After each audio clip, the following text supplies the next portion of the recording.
बात 5 साल की है, किसी गलत प्रत्याशी के हाथ में शहद नगली की सत्ता नहीं चली जाए, ये हम सबको फैसला करना है। मैं शहद नगली नगर पंचायत की जनता से अपील करता हूं कि वोट उसे करें जो आपके काम आ सके, जो आपके हर गली मोहल्ले वार्ड में काम करा सके, रोजगार ला सके, विकास करा सके, उसको वोट करें। ना ही किसी राजनीतिक पार्टी को वोट करें, ना ही किसी चेहरे को वोट करें। वोट उसी को करें जो हमारी नगर पंचायत शहद नगली के अंदर ज़्यादा से ज़्यादा और अच्छे से अच्छा, बिना भेदभाव के, बिना पक्षपात के विकास करा सके। अगर आपने दारू के लालच में, चंद पैसों के लालच में या किसी दवाओं के लालच में आकर किसी गलत इंसान को वोट कर दिया, तो सबसे पहले आपने नगर पंचायत शहद नगली की जो हमारी मातृभूमि है उसको बेच दिया। उसके बाद आपने अपने बच्चों का निवाला बेच दिया। उसके बाद आपने अपने बच्चों की शिक्षा बेच दी। उसके बाद आपने अपने आने वाले बच्चों का भविष्य बेच दिया।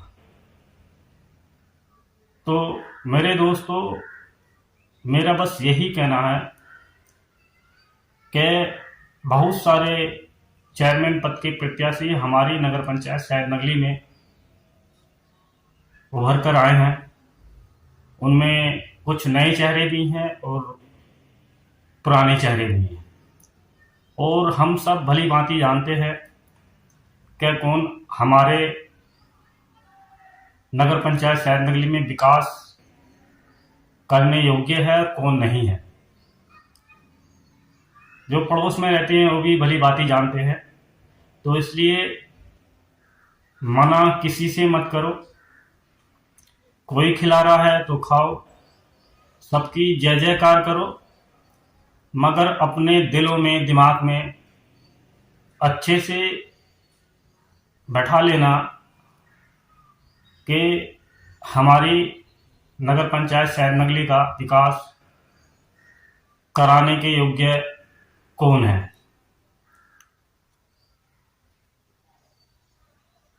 चलिए शुरू करते। साथ ही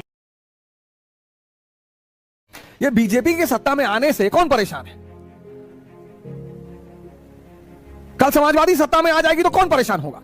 हर पॉलिटिकल पार्टी के जो समर्थक होते हैं, दो तरह के समर्थक होते हैं। एक तो भावुक समर्थक, जनता जानते थे कि कुछ मिलेगा नहीं, नेता जीत के आएगा फिर बोलेगा ये मेरी जीत नहीं है, ये आप लोगों की जीत है, और फिर एक एक लड्डू पकड़ा देगा।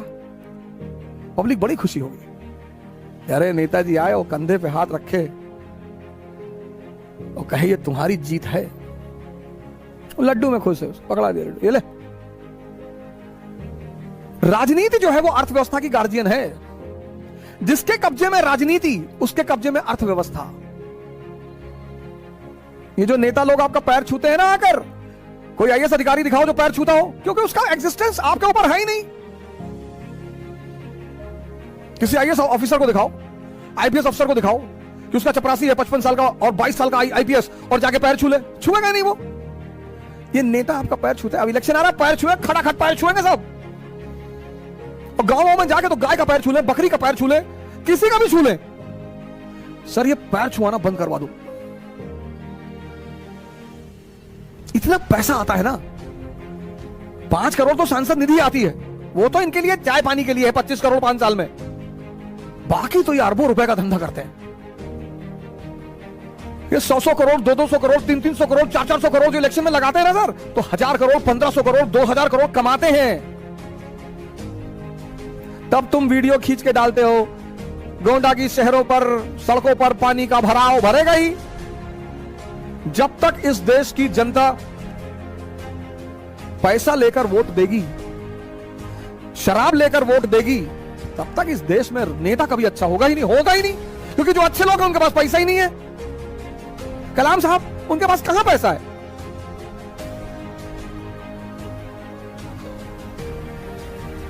लेकिन आपको तो मजा आता है पैर छूने, अरे हम चौड़ा, अब आपकी धोती फटी है और वो नेता जा रहा है रोल्स रॉयस में, BMW में, लैंड क्रूजर में, और गाड़ी रोक के आपका पैर छुए और आप ऐसे तिरछे होकर खड़े रहते।